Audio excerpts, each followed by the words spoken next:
I gave my daughter a small cafe so she could start a new life. When I arrived, she was crying. Her mother-in-law had taken over the cafe, forced her to do all the dirty work for free, and made fun of her. I acted quickly. The bells above morning brew cafe jingled when I pushed through the glass door. Burnt coffee hit my nose first. Then something sour from the kitchen. Wrong. All wrong. Then I saw her. My daughter Delaney on her knees in the bathroom doorway. Door propped open for the whole world to see. Scrubbing tile grout with a toothbrush. Her face was red wet. She wiped at her eyes with the back of one hand, kept scrubbing with the other. Delaney, you missed a spot. Again, the voice came from behind the counter. Sharp, sweet as artificial sweetener. A woman in her early 60s sat at the register like it was a throne. Silver hair, perfect designer glasses on a chain. Ora Foster, my daughter's mother-in-law in the cafe I bought for Delphine 3 months ago with every penny I had. Delphi's head jerked up. Our eyes met. Hers went wide. Panicked. Dad. Lemuel. Ora's smile could have sold insurance. What a lovely surprise. We weren't expecting you.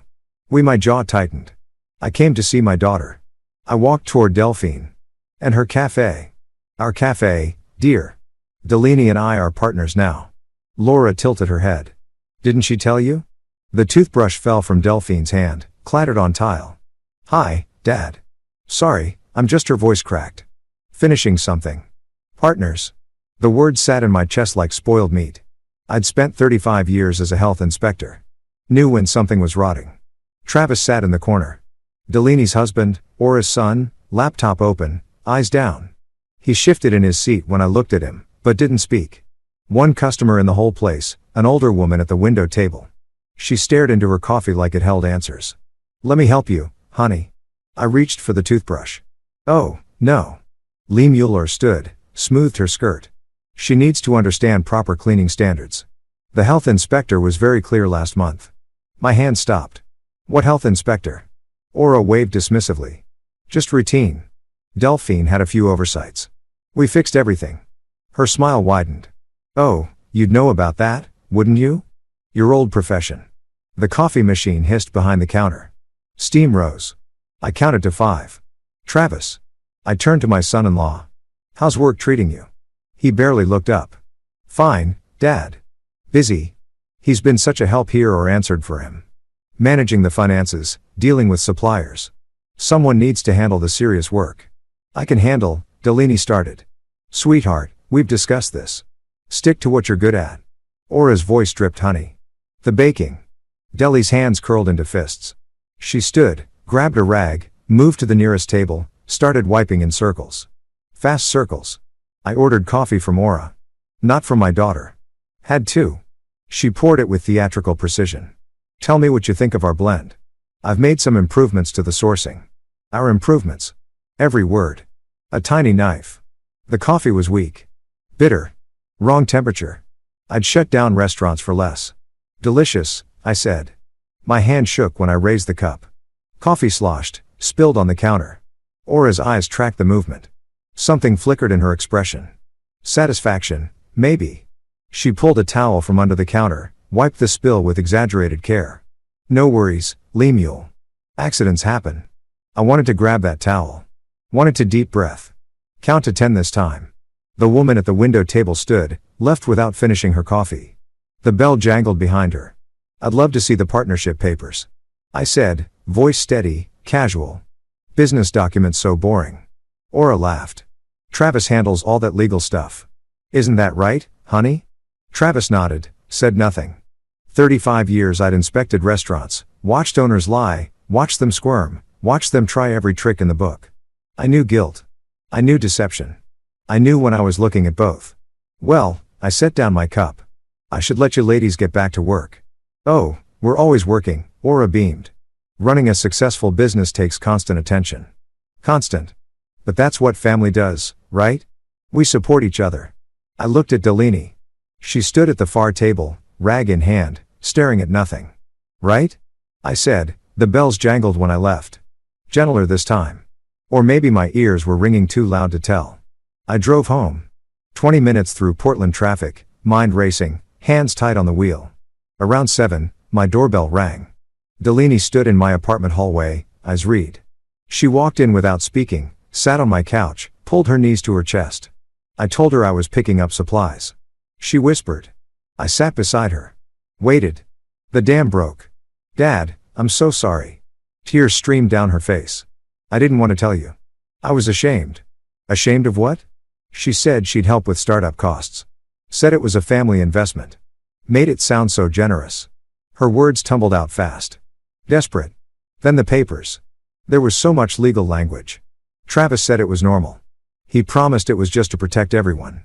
My chest tightened. Let me see them. She pulled a folder from her bag.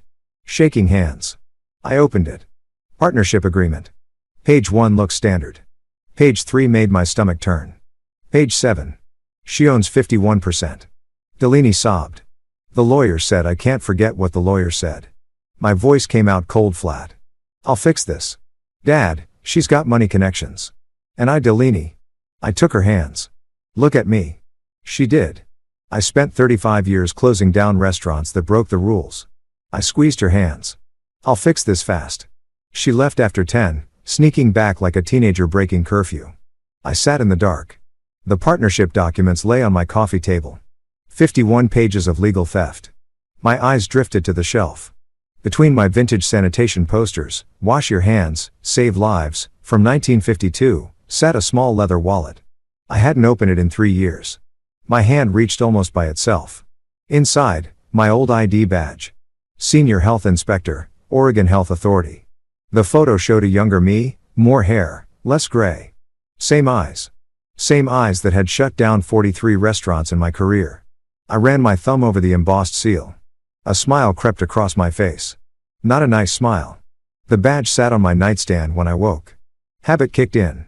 Early mornings, decades of them. 6 a.m. sharp. I showered, dressed carefully, khakis, button-down shirt, comfortable shoes, inspector casual. Muscle memory is funny. Hadn't worn this combination in 3 years. My reflection showed someone different from yesterday's shocked father. This man had a plan. The cafe opened at 7. I got there at 7:30. Delaney stood behind the counter alone, dark circles under her eyes. She jumped when the bell rang. Dad, what are you? Black coffee, please. I spoke loud enough for the 2 customers at separate tables and one of those cinnamon rolls. Her eyes flickered, understanding. Right. Yes. 1 coffee, 1 roll coming up. I took the corner table, unfolded the Oregonian, glanced at headlines I didn't read. My real attention was on operations. The refrigerator door hung open. 20 seconds. 30. Temperature abuse. Delaney grabbed milk. Closed it. Finally. No thermometer visible on the outside. Red flag. Dairy products sat near the prep area. Too close to where she'd just cut vegetables. Cross-contamination risk. No date stickers on open containers. Violation of OR 3330. Her phone sat on the prep counter. Contamination vector. I'd seen enough in 10 minutes to cite 5 violations. My coffee arrived. I thanked her. She hurried away. 35 years I'd done this. The same way a carpenter sees load-bearing walls. I saw health code violations. Automatic. Unavoidable. Lee mule. Becoming a regular already? Aura appeared from the back. Fresh makeup, fresh smile. She pulled out the chair across from me. Uninvited. See, I told Delaney. Good coffee sells itself. The place seems different from last time. I sipped my coffee. Still weak, still wrong temperature. New systems? Oh, absolutely. Aura leaned forward, eager.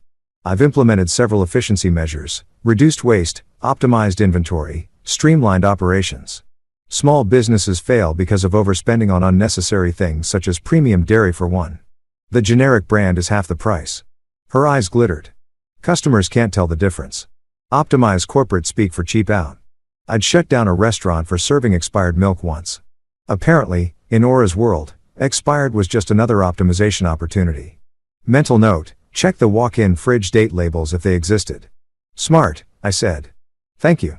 Travis and I have been reviewing every expense line. He's got such a head for numbers. Travis arrived, then nodded at me, sat at his usual corner table, headphones on before his laptop even opened. The morning rush started.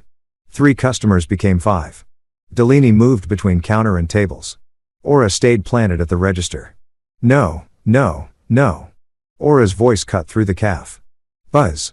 She crossed to where Delaney wiped a table. Circular motions. Watch. She grabbed the cloth from Delphine's hand. Demonstrated. Slow, deliberate, like teaching a child. See, no streaks. It's not complicated. I was doing it that way. Were you? Because 3 customers mentioned streaky tables yesterday. 3. Do you know what that does to our reputation? 2 customers at nearby tables shifted. Uncomfortable. Travis looked up. Mom, maybe. Travis, please. I'm training her. Someone has too. 35 years I'd inspected restaurants. Never once did I check if tables were wiped in circles or straight lines. Know why? Because it doesn't matter. But control matters to people like Aura. Control is the point. Excuse me, I stood. Could I use the bathroom?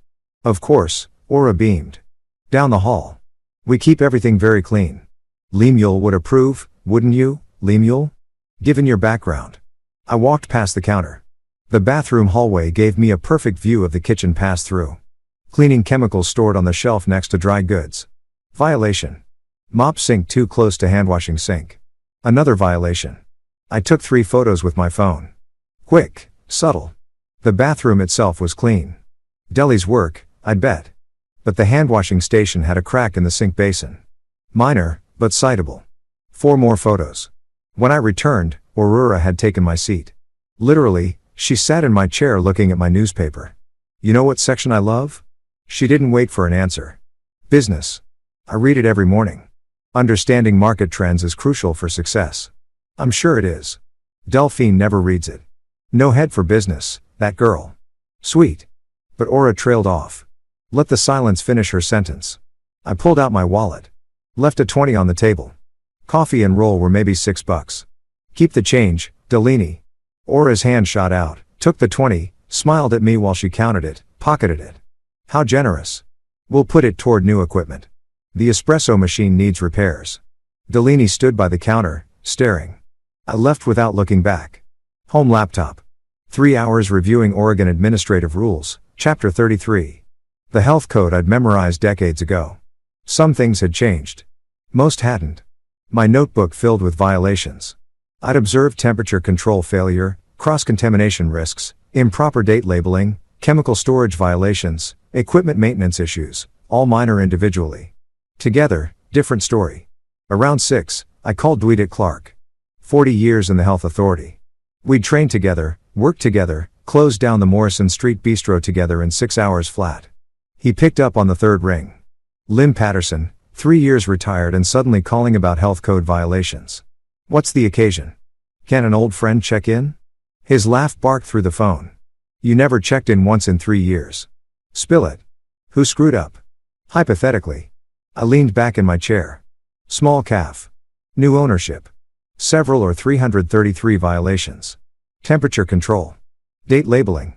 Cross-contamination risks. Hypothetically, his tone shifted. Professional. That's 3 citable offenses. How bad? Bad enough, but the owner's confident. Thinks rules don't apply. Those are always my favorite. Dwight's smile came through the phone. The confident ones. We talked for an hour about nothing, about everything, about the old days. You know what, LM? I miss working with you. The department's different now.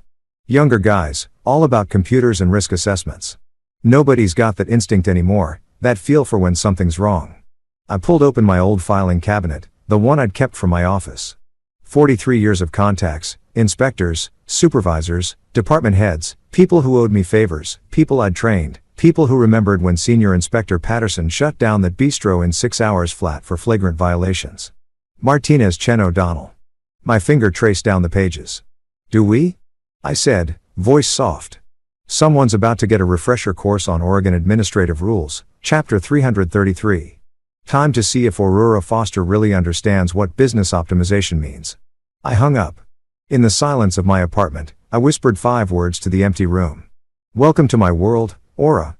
2 days after I'd whispered the threat into my empty apartment, I sat at my kitchen table surrounded by paper. Not just any paper. 35 years of accumulated knowledge, Oregon Administrative Rules, printouts, health code violation checklists, complaint form templates. My coffee had gone cold. Hadn't noticed. The filing cabinet in the corner stood open. Contact lists, inspection protocols, enforcement procedures. Everything I'd promised myself I'd forget in retirement. Funny how it all comes rushing back when you need it. I pulled up the Oregon Health Authority's website, official complaint form, right there in the public portal. Simple, clean, bureaucratic. But I didn't just fill it out. I crafted it. Every word chosen to trigger red flags. Multiple violations observed. Cross-contamination risks. Temperature abuse of potentially hazardous foods. Repeated concerns from vulnerable populations. Magic phrases, the kind that bump a complaint from routine follow-up to immediate inspection. I'd written 3,000 inspection reports in my career. This one felt different, better, more personal. My yellow legal pad sat next to the laptop. 4 stages outlined in my cramped handwriting. Stage 1, health inspection. Stage 2, social reputation damage. Stage 3, legal action. Stage 4, financial consequences. Stage 1 was almost ready, just needed the final pieces. My burner phone app downloaded the night before. Paid account, untraceable to my main number sat open on my phone. I dialed Delaney. She answered on the first ring. Hello, honey. You alone? Silence. Then Travis is at his mother's. Dad, what's going on? Listen carefully. I kept my voice level. Tomorrow when you close, I need you to forget a few things. The date labels on the dairy. Don't replace them. That temperature log by the walk-in. Maybe you're too tired to fill it in. Long pause. You're setting her up. I'm letting the truth show itself. I gripped the phone tighter. Will you help me? Her voice dropped to a whisper. What time should I expect? Truth. Day after tomorrow. Mid-morning. You'll know when. After we hung up, I stared at my laptop screen. The complaint form was complete. Perfect. Devastating. My finger hovered over the submit button. This was it. Once I clicked this, I'd be using 35 years of professional knowledge to target my own daughter's business. Sure, Aurora had created the violations.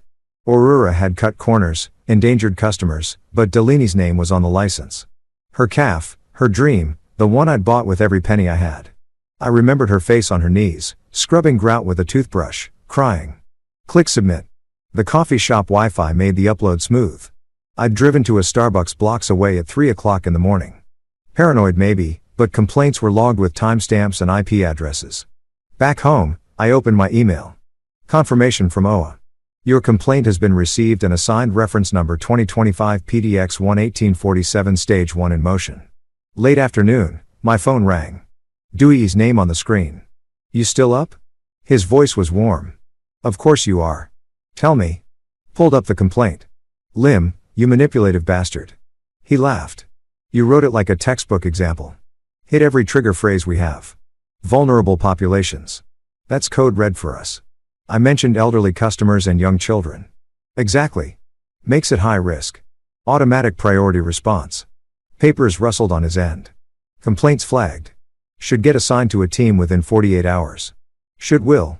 I'm monitoring it personally. Not because you asked. Because the complaint warrants it. Everything by the book. Lim. I'm not breaking protocol. Your complaint just happens to be perfectly written. You trained me well. Yeah, I did. His voice softened. But Lim, stay away from the scene when it happens. You can't be anywhere near Morning Brew that day.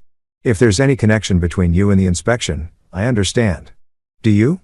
Because Aura sounds like the type to ask questions. Why now? Why this timing? You visited her cafe recently, right? As a customer, as a father. That's what you tell her if she asks. Nothing more. Got it. I promised. Meant it mostly. Evening came. I opened my laptop, writing the high of my complaint submission. Stage 1 was working. I could feel it. The Google review page for Morning Brew stared back at me. 43 reviews. Average, 4.2 stars. Most were positive. A few complaints about service speed. Nothing about sanitation. Time to change that. I created a new Google account. Philip Henderson. I'd pulled the name from a random generator website. Apparently the 47th most common male name combination in America. Perfect. Generic. Forgettable. Profile picture stolen from a stock photo site. Middle-aged white guy. Slight smile. Blue shirt. Could be anyone. Could be everyone. Philip Henderson. Concerned citizen and absolute fiction. The review wrote itself. 1 star. Professional but concerned. Disappointed by apparent lack of attention to sanitation standards.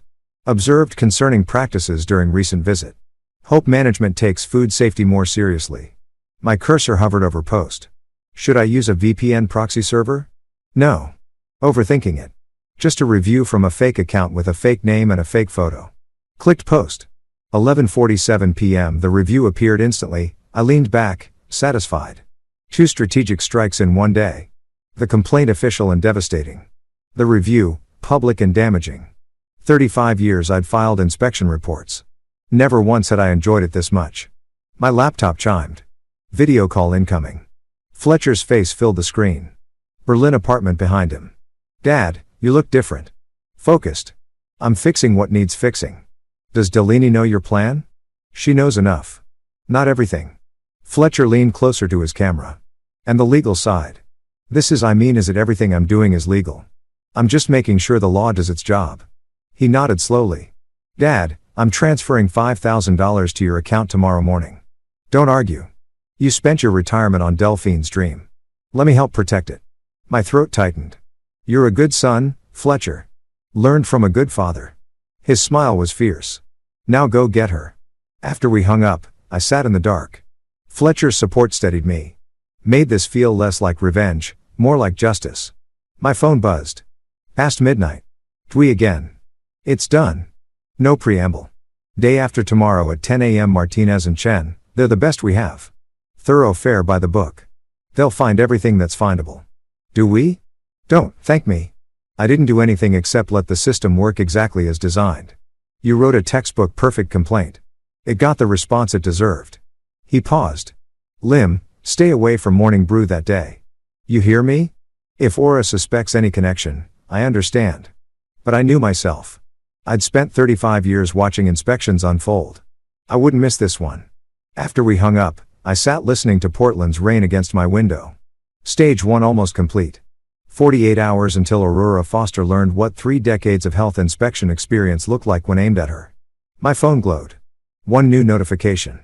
Google alert. Someone had replied to my Philip Henderson review. I opened it expecting nothing. Aura, her verified business account. The reply was public, visible to everyone. We take all customer concerns seriously and would appreciate the opportunity to discuss your experience. Please contact us directly at your earliest convenience. We pride ourselves on exceeding all health and safety standards. Professional, appropriate, and underneath a threat. I'm watching. I see you. I will find you. Should have felt worried. Instead, I smiled. Let her watch. Let her waste energy chasing Philip Henderson's ghost. I had bigger problems lined up for her. Problems with badges and clipboards and the full force of organ administrative rules. Chapter 333. 2 days crawled by like wounded animals. I cleaned my apartment twice, reorganized my vintage sanitation poster collection, called Fletcher to discuss Berlin weather of all things. Anything to burn time. The morning of the inspection, I woke at 5.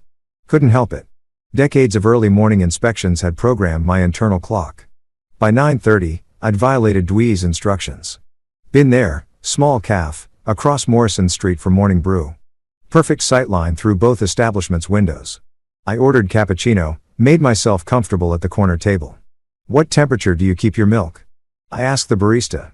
She laughed. That's a weird question. 40 degrees. Manager's obsessed with the thermometer. Checks it like 5 times a day. Good manager. The cappuccino arrived. Perfect microphone. Heated to exactly 150 degrees if I'd bet money. The irony of drinking properly prepared coffee while waiting to watch Morning Brew gets cited for temperature violations. Sometimes life has a sense of humor. Usually a dark one. 10 a.m. sharp. White Oregon Health Authority sedan pulled up. 2 inspectors emerged. Woman with clipboard. Martinez. I recognized her from training sessions years ago. Man with digital thermometer visible on his belt. Chen, younger, methodical, all business, no social niceties. Through Morning Brew's large front window, I watched Aura's expression shift. Welcoming smile, then confusion, then concern. Martinez showed her badge. I couldn't hear the words, but I'd said them 1,000 times. Oregon Health Authority routine inspection. Aura's smile got bigger. Welcoming. She thought this was formality. Martinez didn't smile back. Professionals never do. Chen moved toward the kitchen. Aura's hand fluttered up, trying to redirect him. Her gesture said, "Let me show you around." Chen ignored her. Also professional. Never let the owner control the inspection route. I took another sip of excellent cappuccino. This was what justice tasted like. Turned out it tasted like properly steamed milk and other people's panic. Martinez spread out at the front counter, checking temperatures, opening containers. Chen disappeared into the kitchen. Delaney stood frozen by the espresso machine. Travis sat in the corner, laptop open, headphones on, deliberately oblivious. 40 minutes later, the inspectors emerged from the kitchen. Even from across the street, I could see Ara's face had gone pale. She was talking fast, gesturing, pointing at Delaney, at the kitchen, at the inspection report in Martinez's hand. The universal language of, "This isn't my fault, it's her fault." Martinez's face stayed flat as concrete. I trained her well. Never react to the show, just write up the violations. Through being there's window, I watched Aura's performance like it was Netflix. Better than Netflix. This had real consequences. Her face went from concerned business owner to I need to speak to the manager to full Karen nuclear option in about 6 minutes. Martinez handed her papers, official forms, yellow copies. Aura snatched them, started reading, her expression transformed. Rage, pure rage. She wheeled on Delaney. Even through closed windows, I could tell she was screaming. 2 customers grabbed their coats, left hurriedly. Travis pulled off his headphones, looked up, did nothing. Cowardice personified. The inspectors left professional, unmoved. They'd seen the show before. I finished my cappuccino, left cash on the table, walked to my car 3 blocks away.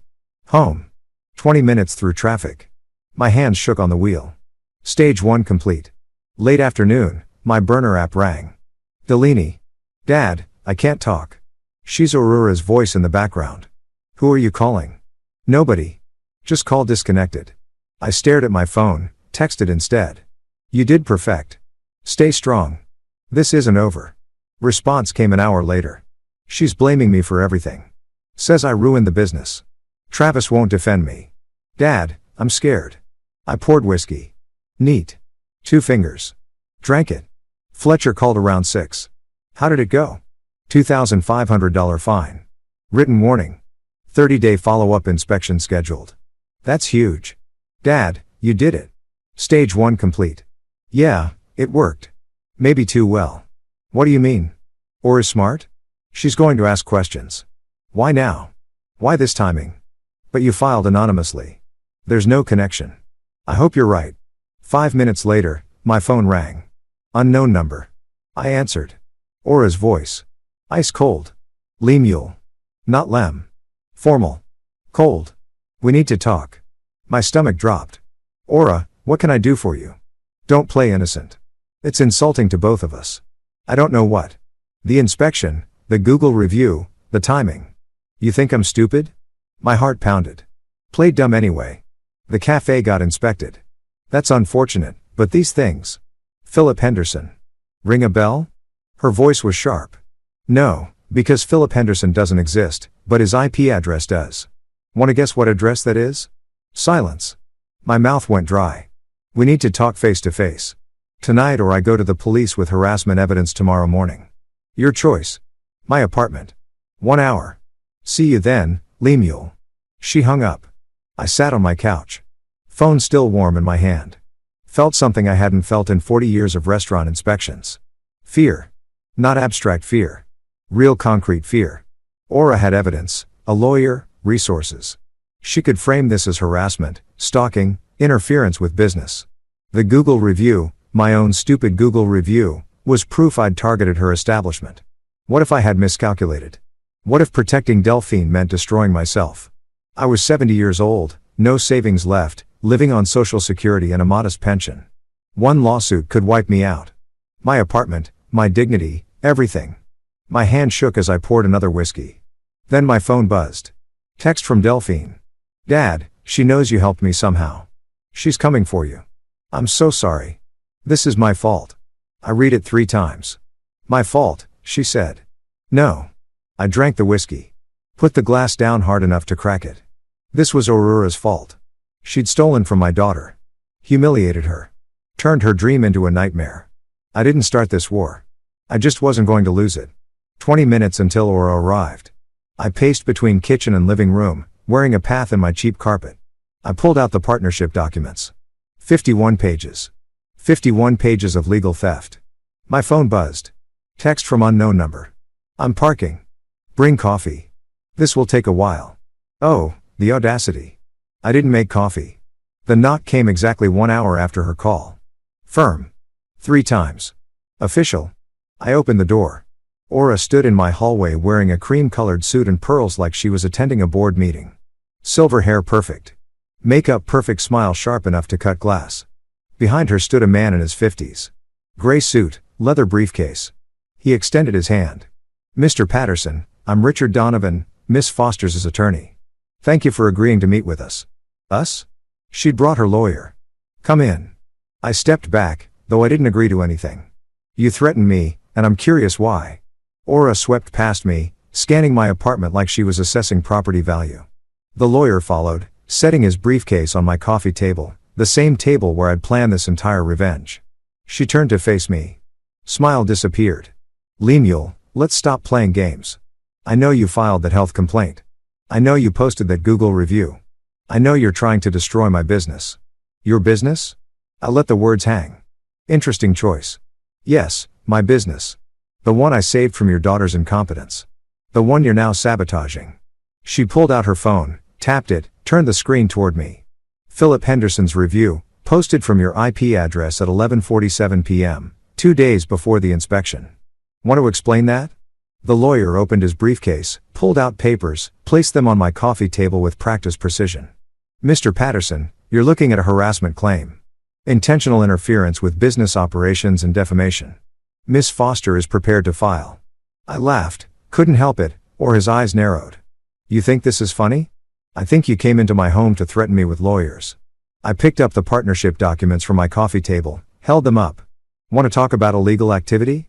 Let's discuss fraud, coercion, theft by deception. Those documents are legitimate, are they? Because the Oregon Secretary of State website shows you filed LLC paperwork 3 weeks before the partnership conversation, premeditation. That's interesting timing, don't you think? The lawyer looked at Aura. Miss Foster, you didn't mention because it's lies. He's making it up. Public records, I said. Anyone can look them up. I've already sent screenshots to my son and to a lawyer friend just in case something happens to me. The room went quiet. Aura stared at me. For the first time since I'd met her, she looked uncertain. Then her phone rang. She glanced at it. Expression shifted, confusion, then alarm. What? When? How many? Listened. I'll be right there. Hung up. Looked at me with something close to hatred. Someone just posted photos on Facebook. The health inspection, the violations list, the fine. Portland Foodies Group, 12,000 members, they're destroying us. I kept my face neutral. Inside, I was thinking, stage 2. I didn't plan that one, but I'll take it. Aura grabbed her purse. This isn't over. No, I agreed. It's not. But Aura, that Google review, that's the least of your problems. You started a war with someone who spent 35 years shutting down people who broke the rules. I'm just getting started. She left, lawyer scrambling after her. I closed the door, leaned against it. My hands were shaking. Stage 1 complete. Her confidence shaken. Next move, hers. And I had no idea what it would be. My phone buzzed. Text from unknown number. Dad, it wasn't me who posted the photos, but thank you to whoever did. D, if it wasn't Delaney and it wasn't me, then who? The apartment door closed behind Aura and her lawyer. I stood there back against it, heart hammering. Stage 1 had worked. The inspection, the fine, the Facebook post going viral. But Aura wasn't retreating. She was escalating. And the mystery Facebook post. Someone else was in this game. Someone I didn't know about. That should have worried me more than it did. I poured another whiskey. This one I actually drank. Wait. Voices in the hallway. I opened my door. Quiet. Peered out. Our Donovan waited for the elevator, his back to me, checking his phone. Aura stood apart, pulling out her cell. I stayed in my doorway, out of sight. Hallway acoustics are funny things. Her voice carried. No, don't worry about Patterson. He's made his little health complaint. Feeling powerful. But the transfer documents are almost complete. 1 more month and Morning Brew will be entirely mine legally and permanently. My breath stopped. His daughter signed everything we need. She was so desperate to save the partnership. Stupid girl doesn't realize she signed away full ownership. 51% was just the first step. The elevator dinged. Aura continued. By the time he figures it out, it'll be too late to challenge. Yes. Send the final papers next week. Doors closed. Voice cut off. I stood frozen. Not 51%. 100%. Complete theft. My $85,000. Delaney's dream. Everything gone in 30 days. I walked back inside, phone in hand, shaking hands. The business card was tucked into my address book. Fern Rodriguez, business attorney. We'd met 3 years ago at Morning Brew. She'd said, if your daughter ever needs legal help, I know this world. I dialed 4 rings. This is Fern Rodriguez. Ms. Rodriguez Lemuel Patterson. We met at my daughter's cafe 3 years ago.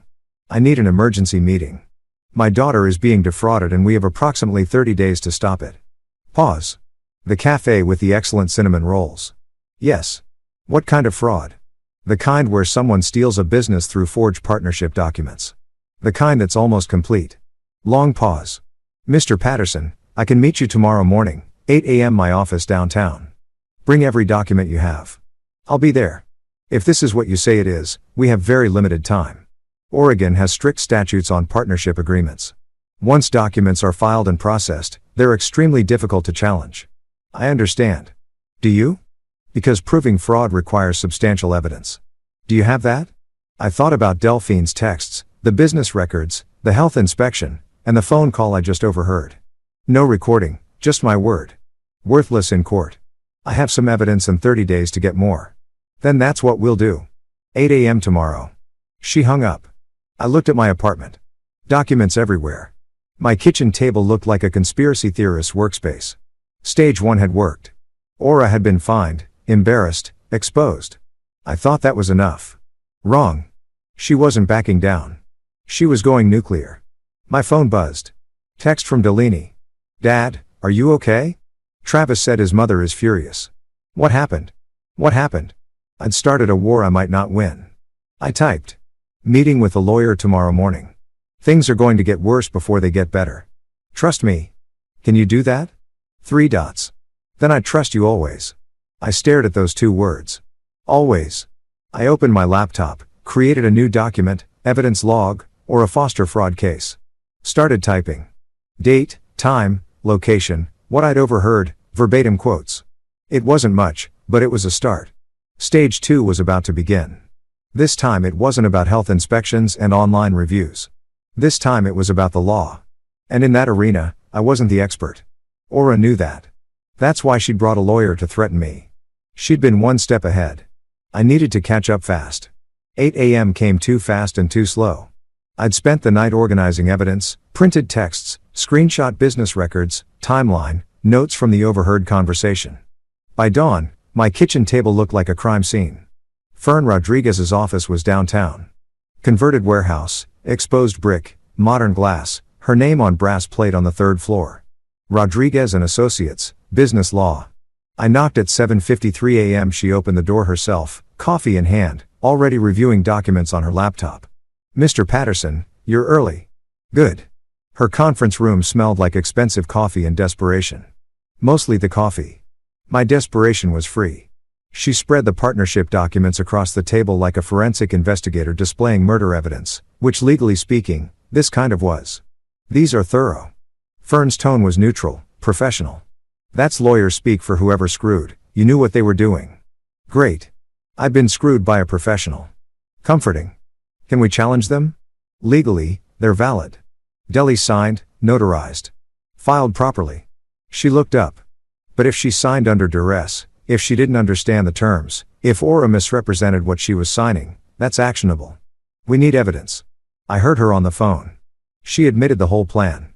Your testimony of an overheard conversation. Fern shook her head. Hearsay inadmissible. We need her words recorded. Undeniable. Oregon's a one-party consent state. Fern's eyebrows rose. You've been researching 35 years as a health inspector. I know recording laws. If Delphi records conversations, she's part of its legal evidence. Exactly. Fern smiled. So, we need Delphi to provoke Aura into admitting the fraud on record. She'll do it. Are you sure? Because if Aura discovers the recording, my daughter spent months being humiliated by this woman. She'll do it. I called Dewey. I need tech help. Someone who knows recording devices discreet legal today. Pause. My nephew Oliver, IT security. 3 hours later, I met Oliver Clark at a coffee shop. Dewey's nephew, 24, IT security specialist. Hoodie, laptop, bag, energy drink instead of coffee. Uncle Dewey said, "You need recording equipment." He pulled out a small device. Sony ICD-PX 470. Looks like a calf. Order tracker, right? Clips to an apron. 44 hours recording time, voice activated. I took it and it's legal. Oregon's a one-party consent state. If she's participating, she can record it. Totally legal. What if Aura finds it? Oliver grinned, generic looking. Worst case, your daughter says it's for tracking orders. Young people are so easy to please. Give them a chance to explain gadgets, and they'll help you commit legal adjacent surveillance for free. That afternoon, I opened my laptop. Proton Mail account, anonymous, encrypted. Subject, disturbing story about exploitation in family business.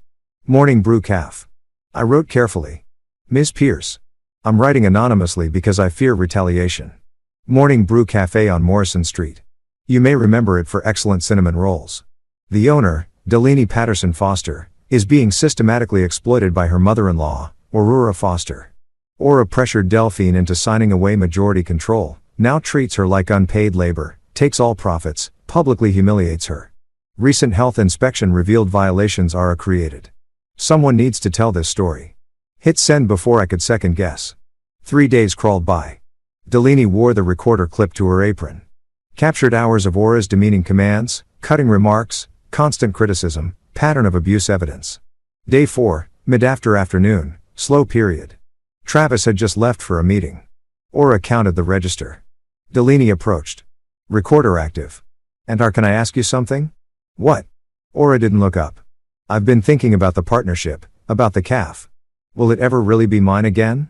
The way Dad intended. Aura paused, looked up, amused. Yours, Delaney, sweetie, when was it ever yours? Dad bought it for me. Your father threw away his retirement on a business you couldn't manage. I salvaged it. This cafe works because of me.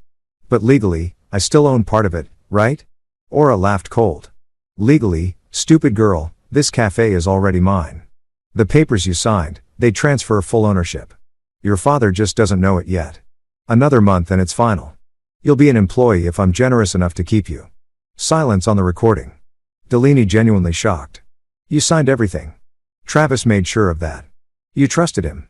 Trusted me. And that was your mistake. Then silence. 10 seconds of nothing. When it resumed. And there's nothing your father can do about it. His little health inspection tantrum cost me $2,500. I'll make that back in a week. That evening, we listened in Fern's office. Me, Delaney, Fern, Oliver. When the gap hit, Fern's face fell. Wait, it cut out. Oliver examined the device. Power interruption. The clip must have loosened. I'm sorry. Of course it did. I laughed, slightly hysterical. Of course, because nothing in this plan could go smoothly. Fern cleared her throat. It's still usable. But with that gap, a defense attorney could argue context is missing. So, we need more. We need more. 2 nights later, Delaney called late evening, voice shaking. Dad, I heard Travis on the phone with his mother. He said he chose her over me. Come over now. The guest room is yours. She arrived 30 minutes later. 1 suitcase, red eyes. Tell me.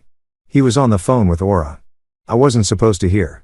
She was yelling about someone asking questions. Some food blogger. Travis kept saying he'd handle it. Then Aura must have accused him of being weak because he said, her voice cracked. I chose you over her. I'm with you. I've always been with you. What did you say? I told him to leave. Told him we were done. He tried to explain, but there's nothing to explain. He chose his mother over his wife. Simple as that. My phone pinged. Email address I didn't recognize. xfoodscene247gmail.com. Subject, REM morning brew situation. I opened it. Mr. Patterson, I'm guessing. I received your message. I'm Octavia Pierce. I remember Delaney. I remember her cinnamon rolls and her smile. I did some digging. Talked to regulars. Something's very wrong at Morning Brew. I'd like to hear Delaney's side. My article publishes in 3 days. Octavia. 3 days. I hadn't expected her to move this fast. I responded, thank you. I can arrange a meeting. Delphine is ready, but we need discretion. The people exploiting her have resources. Her response came within minutes. I can and will. This story matters. Portland supports its own. Tell Delphine I've got her back. I closed the laptop, looked at Delphine on my couch, suitcase at her feet. Marriage ended. There's a food blogger who wants to hear your story. Article publishes in 3 days. Will it help? It'll make the health inspection look like a parking ticket. She almost smiled. Good. I pulled up the evidence log. Added entries. Recorded admission from Aurora Foster. Partial confession. 10-second gap, but substantial incriminating statements. Travis Foster chose mother over wife. Delaney witness. Marriage ending. Support system secured. Social media investigation initiated. Public opinion campaign beginning. We were building a case. Piece by piece. Stage 2. In motion. Stage 3. Coming in 72 hours. My phone glowed with Octavia's last message. Portland supports its own. I smiled. Not a nice smile. Aura thought she'd won. Thought she had everything locked down. She was about to learn what happens when you underestimate a father protecting his daughter and a daughter who's finally done being the victim. 3 days later, I sat at my kitchen table with Delaney, watching her laptop screen refresh. Octavia Pierce's article had gone live at 6 a.m. By 6:30, 200 shares. By 7, 800. By the time we finished our coffee, around 8, we'd stopped counting. The title sat at the top in bold letters. The Dark Side of Morning Brew, a story of financial abuse and family exploitation. Below it, Delaney's story, not anonymous. She'd insisted on using her real name. People need to know it's real, she'd said. I'm done hiding. I'd been proud of her courage. Now, watching the numbers climb, I wondered if I'd prepared her for what came next. Internet justice moves fast, and it's never neat. Listen to this one, Delaney said, reading. I used to go to Morning Brew weekly until I saw how the owner treated her daughter-in-law. Never going back. Delaney deserves better. It has 847 likes. Keep reading. That woman Aura is exactly the kind of toxic person who ruins small businesses. I witnessed Aura screaming at Delaney for dropping a spoon. A spoon? The comments kept coming. Hundreds, then thousands. By noon, Morning Brew's Google reviews were flooded. 1 star, 1 star, 1 star. People posted photos of themselves at other cafes. Hashtags, support Delaney and I boycott Morning Brew. My phone rang. Do we limb? You crazy bastard. It's working. Everyone's talking about it. That's the problem. Everyone's talking. No, that's the solution. Public opinion is a weapon. You just fired it. He was right. But weapons have consequences. That afternoon, Aura posted a response. Official Morning Brew account. Delphine read it aloud. Morning Brew management wishes to address recent defamatory allegations. Management? I said she's calling herself management of your caf. Claims made are one-sided and omit crucial context. Morning Brew was facing financial insolvency when Ms. Foster invested capital to save it. Delaney scrolled. Oh, no. The comments. What are they saying? Top comment has 400 likes. Found Aura's burner account. Next one. This is exactly the gaslighting described in the article. She was making it worse for herself. Good. Let her dig deeper. Around 4 o'clock, my phone buzzed. Text from Delaney. Dad, turn on TikTok. Search Morning Brew. The video had 120,000 views. Aura red-faced screaming at Delaney in the cafe while customers recorded, "You leaked this. You told that blogger lies about me." Delphine stood quietly, calm, while Aura unraveled. The comments were brutal, creative, hilarious. She's giving strong I want to speak to the manager energy, except she is the manager, and the manager's screaming at the owner. I screenshot that one for posterity. That evening, my email pinged. Unknown sender. Subject, your past. I opened it. Mr. Patterson, I've learned interesting information about your employment history. Specifically, your termination from County Health Inspection in 1999 for conflict of interest and ethical violations. My stomach dropped. 25 years. I'd kept that buried for 25 years. $20,000 cash. Instructions will follow. Or Portland Sentinel receives a full dossier on your fraudulent career. You have 48 hours. Delaney looked up from her laptop. Dad, you okay? Fine. I closed the email, opened it again, read it twice. She crossed to me. What is it? I showed her. Her face went pale, then hard. What happened in 1999? I'd known this question would come eventually. Hoped it wouldn't. I was a county inspector. Saw another inspector cite a small family restaurant, Mexican place, elderly immigrant couple for violations that were technically accurate, but applied with unusual strictness, the kind of strictness white-owned restaurants didn't face. Delphine listened. I filed a complaint about discriminatory enforcement. My supervisor disagreed. I went over his head to the county commissioner. The restaurant's citations got reduced and I got fired for standing up for fairness for insubordination and conflict of interest. I had eaten at their restaurant twice. Technically violated impartiality protocols. I paused. So technically they were right to fire me. But you were standing up against discrimination. Yes. And I lost my job for it. Had to move to Oregon. Start over. I never told you in Fletcher because it's complicated. Being right doesn't always mean winning. 25 years. I'd spent 35 years rebuilding that career in Oregon. One email could destroy it. 3 whissies. That was too many. I poured them anyway. What if Delaney believed Aurora's version? What if she thought her father was actually corrupt? Maybe I had gone too far. Maybe I should have just hired a lawyer from the beginning, filed a civil suit, handled this through proper channels. Instead, I'd orchestrated health inspections, manipulated social media, pushed my daughter to record conversations. Was I any better than Aura? I looked at my phone. I could call Fletcher, ask him to wire the money. And this, or I could keep fighting. I drank the 3rd whiskey, then poured the rest down the sink. 3 was too many. I needed to think clearly. I opened a new document, started typing everything about 1999, every detail. If Aura was going to tell my story, I'd tell it first. My way. If my children couldn't understand that sometimes doing the right thing costs you everything, then I'd failed to teach them the most important lesson anyway. Delaney put her hand on my shoulder. Dad, you sacrificed your job to do the right thing. Now you're doing it again. That's not corruption. That's consistency. The email says you'll be disappointed in me. The email is from a woman who slaps her own son and steals from her daughter-in-law. She turned my laptop toward me. Look, public opinion is decided. You're the hero. Tell the whole story. They'll understand. When had she become so strong? Okay, I said. Tomorrow morning, I call Portland Sentinel. Tell them everything. My phone buzzed. Text from unknown number. 48 hours starts now. I know you're with Delaney. I know you're planning something. Pay me or I destroy you both. Oh. Not even hiding anymore. I put the phone down, looked at Delaney. Tomorrow morning, I'm calling Portland Sentinel and forwarding them this text. Blackmail is a crime in Oregon. She smiled. Fierce. Tomorrow morning. But tonight, let's watch her PR statement get torn apart. I'll make popcorn. We spent the next hour reading comments. Someone had edited the TikTok video to add dramatic music. Someone else created a bad business owner bingo card. For the first time in months, Delphine laughed. Really laughed. At midnight, my laptop pinged. Email from Octavia. Lim Portland Sentinel contacted me for an interview. They're doing a follow-up piece about systemic elder financial abuse in family businesses. Your fight is becoming a movement. A movement? Christ. I just wanted to save my daughter's calf.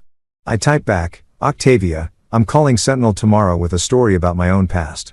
Can you connect me with the right reporter? Her response already done. Marcus Chen, expect his call at 8 a.m. Portland loves comeback stories, especially ones about standing up to bullies. I closed the laptop.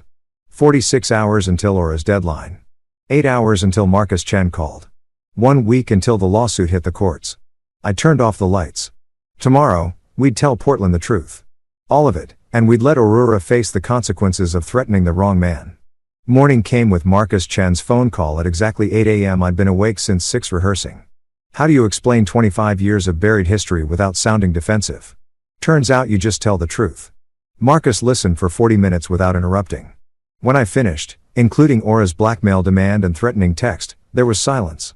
Then, Mr. Patterson, this isn't about corruption. This is about someone who sacrificed their career for fairness and is doing it again.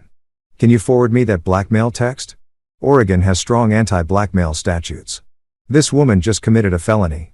I forwarded them immediately. By noon, Marcus had written his article. By 2:00 p.m., it was published. The Inspector's Principles. Lemuel Patterson's 25-year fight for justice. Aura's blackmail attempt had backfired spectacularly. Instead of destroying my credibility, she'd given me a platform to explain exactly why I fought so hard, and she'd committed a crime doing it. The article included quotes from the restaurant owners I defended in 1999. Marcus had tracked them down. They were still running their business. Grateful, it included the blackmail texts with Aura's identity revealed through reporter investigation. Oregon State Bar received complaint about the extortion. By evening, Aura's lawyer, her third, quit. Richard Donovan had left after the confrontation. The second lasted 1 day after learning about the blackmail. The third sent one aggressive cease and desist letter, then withdrew when he read Marcus' article. Ms. Foster, did you send extortion demands? Because if you did, I'm withdrawing immediately. I don't represent criminals. 2 days later, Fern filed the official lawsuit. Patterson vs. Foster. Multnomah County Court. Fraud, coercion, theft by deception. Court date, 1 week. That afternoon, I walked past a Bank of America branch, saw Aura at the ATM. She tried to withdraw cash. Screen said, transaction denied. Limit exceeded. She tried again. Denied again. Denied. Her hands shook. She leaned her forehead against the machine. Her shoulders shook, crying. For a moment, I saw not the villain, but a desperate woman who'd gambled everything and lost. Then I remembered Delphine scrubbing bathroom floors while crying. The pity faded. I walked away. That night, Delaney got a text from Travis. I'm sorry for everything. Tell your father he won. We're leaving Portland. Don't look for us. The next morning, we arrived at court for the hearing. Aura and Travis didn't show. The BAWAF confirmed. No contact, no lawyer, no response. Fern requested warrant for Aura's arrest. We drove to her apartment. Neighbors said they'd seen them loading a car with suitcases around 2 a.m. The apartment was empty. Lease unpaid. Aura Foster had fled. 2 days later, Delaney returned to Morning Brew for the first time as undisputed owner. Fern had got an emergency order preventing Aura from accessing the property. We unlocked the door. Me, Delaney, Fletcher, who'd flown in from Berlin, and Fern. The register was empty. Aura had taken the cash. Inventory was decimated. Bills piled on the counter. Utilities, suppliers, rent, a note taped to the espresso machine in Aurora's handwriting. This could have been successful if you just stayed out of the way. You ruined everything. Oh, Fletcher read it, started laughing.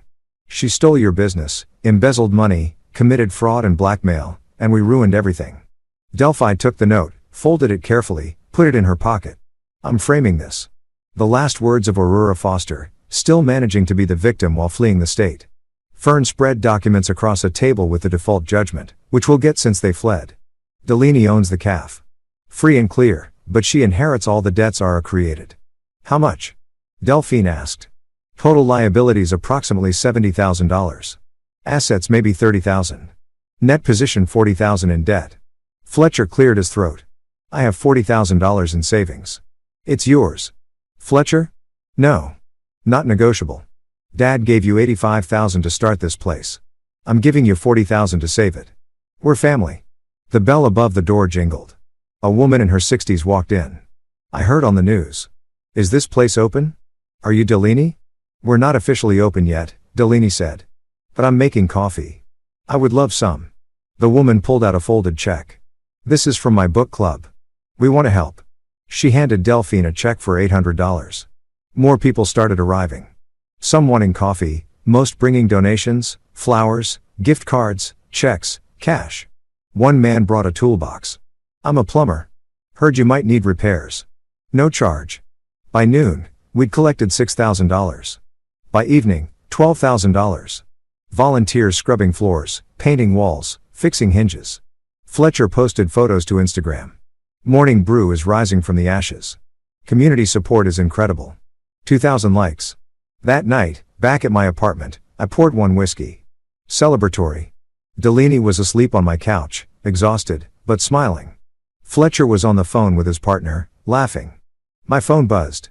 Email from Fern. Court date rescheduled for next month. Filing for default judgment. Should be straightforward. However, there's one complication about the property deed. Call me in the morning. A complication, of course, because nothing in this nightmare had been simple. But I'd learned something. Complications can be overcome. Villains can be defeated. Justice sometimes actually wins. And family, real family, is worth any price. I closed the laptop, drank the whiskey, turned off the lights. 1 month until the court date. 1 month until this nightmare was officially over. Unless Fern's complication turned out to be another battle. I'd find out tomorrow.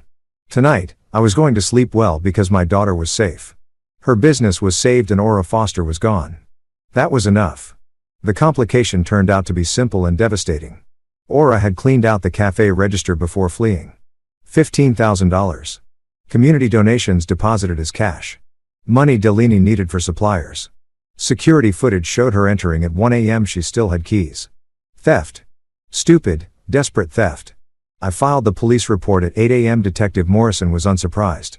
Fleeing suspects grab whatever liquid assets they can. We've issued warrants. Warrants don't pay suppliers. By noon, I had a lead. We called. You sitting down? My buddy at PDX Airport Security ran the names. Aura Foster bought a one-way ticket to Las Vegas yesterday morning. Southwest departed 6 p.m. Travis was on the same flight. Las Vegas, of course, the city where desperate people gamble their last dollars, hoping for miracles. We flew out the next day. Me, Fletcher, Delaney. Detective Morrison provided Aurora's credit card trail, Motel 6, East Tropicana Avenue, 2 miles from the Strip, not the glamorous casino hotels, the kind of place where people hide when they've run out of everything. We arrived mid-afternoon. Nevada heat hit like a wall. 105 degrees merciless. The motel was sun-bleached pink stucco. Cracked asphalt. Aura's rental car sat in spot 47. Room 128. Ground floor. Curtains drawn. I knocked. Silence. Knocked again. Aura. It's Lemuel Patterson. We need to talk. Long pause. The curtain shifted. Someone looking out. Finally, the door cracked. Chain still on. Travis's face appeared, unshaven dark circles, looking 10 years older than 3 days ago. She doesn't want to talk to you. I don't care. Open the door or I call Las Vegas police. Your choice. The door closed. Chain rattled. Opened fully. The room smelled like stale cigarettes. 2 unmade beds. Empty wine bottles. Fast food wrappers scattered. Aura sat on the far bed back against the headboard. Yesterday's clothes.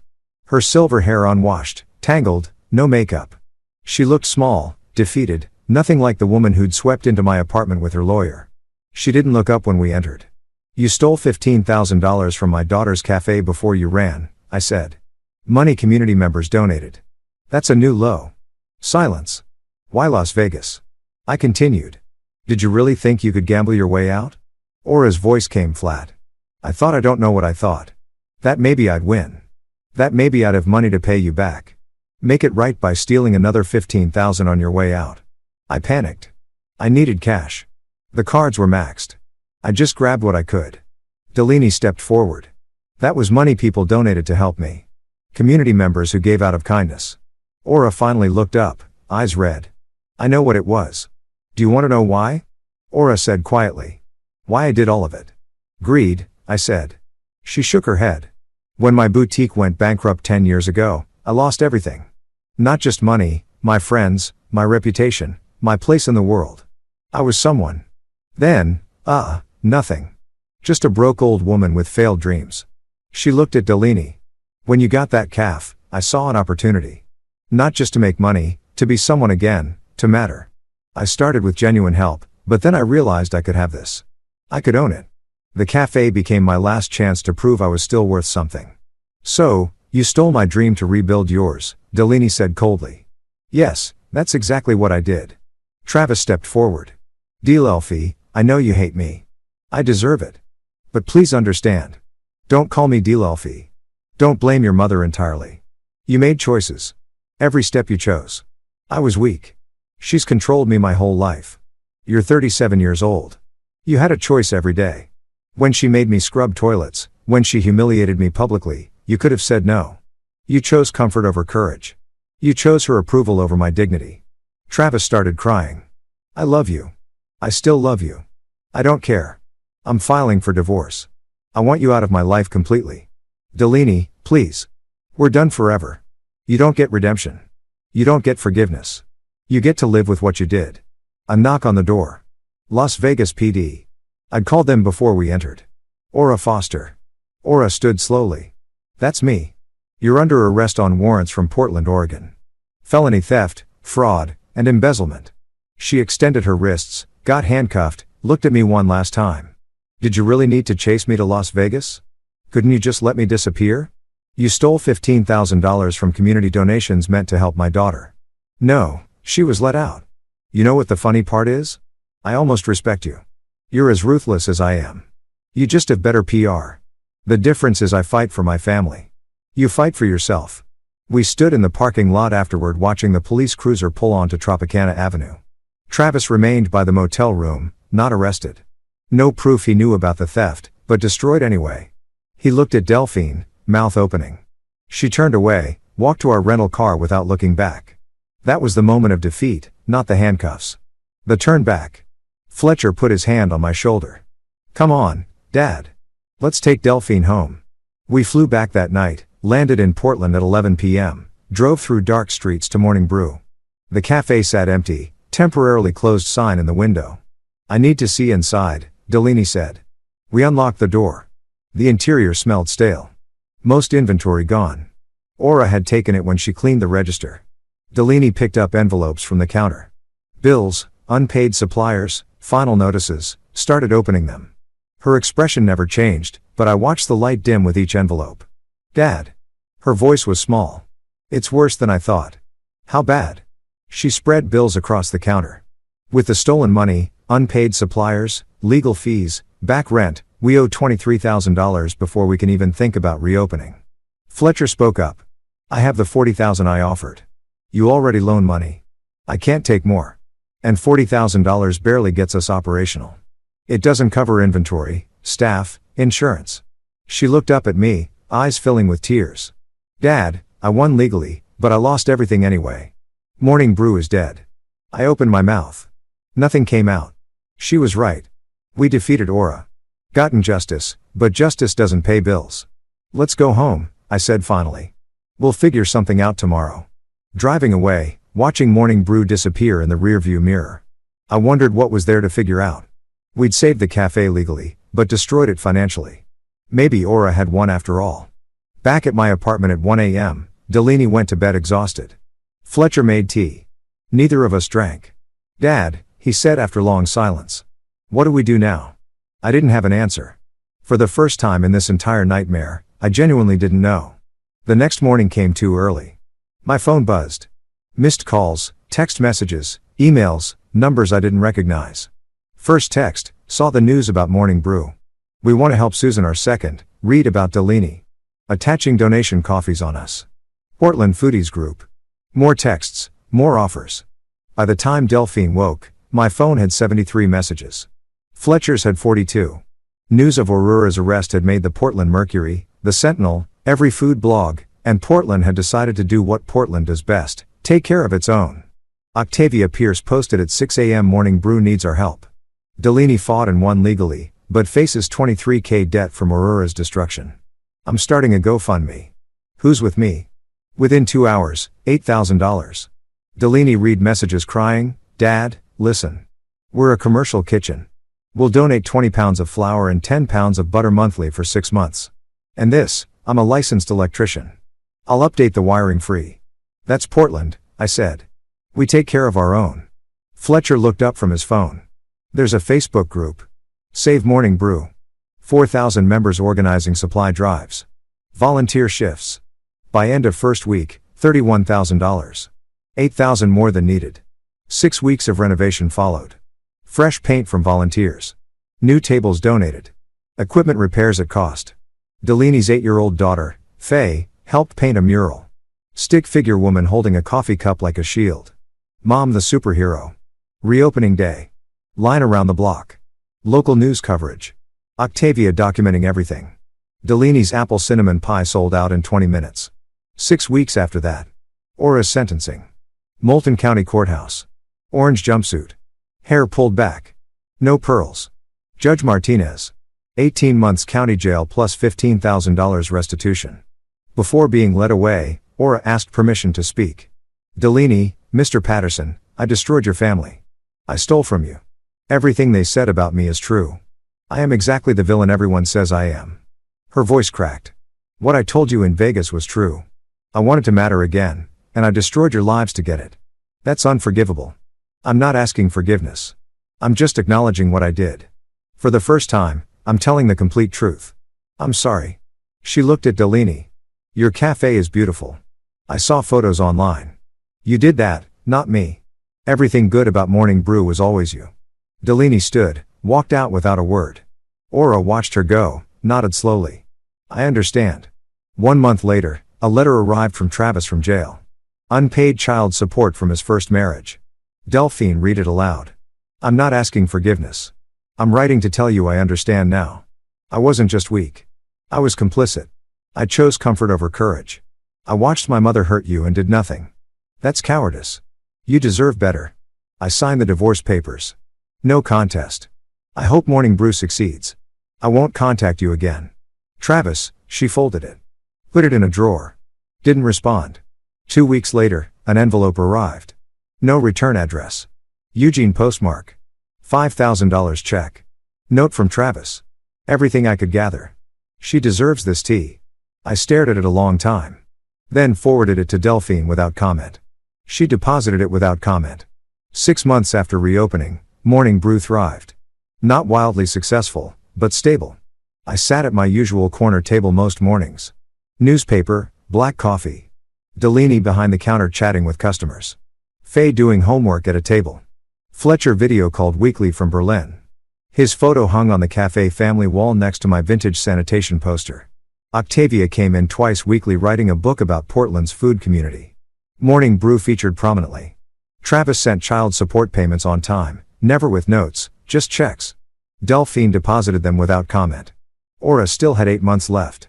Delaney never visited, didn't plan to. Aura wrote letters occasionally. Delphine didn't open them. Kept them in a drawer, not for closure, just because throwing them away felt like caring enough to make the effort. The cafe was Delian's, fully hers. No one could take that away. It wasn't the life she'd imagined when I first gave her the keys. It was harder, more complicated, built on rubble and community goodwill, but it was hers. One Saturday morning, someone asked me, was it worth it all that fighting? I looked at my daughter, smiled slightly. Ask me in 10 years, because that's the truth. Victory isn't a moment, it's what you build after. Fletcher appeared on video call at the bar. Dad, you know what's funny? Aura thought an old inspector would be easy. She forgot. I spent 35 years shutting down establishments that thought they were smarter than the rules. He laughed. That's the most you've ever sounded like a movie hero. Heroes don't exist, Fletcher. Just stubborn old men who refuse to let bullies win. Dad, Delaney called from the counter. Order up. Your cinnamon roll is ready. I walked over. She watched nervously. I bit into it. Chewed. Swallowed. Well, perfect. Just like everything else you do. She smiled. Really smiled. The kind that's been missing for months. That right there, that's the victory. Not the legal judgments, not Aura in prison. Not the money raised. Just my daughter smiling while making cinnamon rolls in her own calf. I'm 70 years old. My retirement savings are gone. My daughter's a divorced single mother running a calf. That almost destroyed her. But she's free. She's strong. She survived what tried to break her. The mountain air through the cafe door felt clean. I breathed it in, all of it.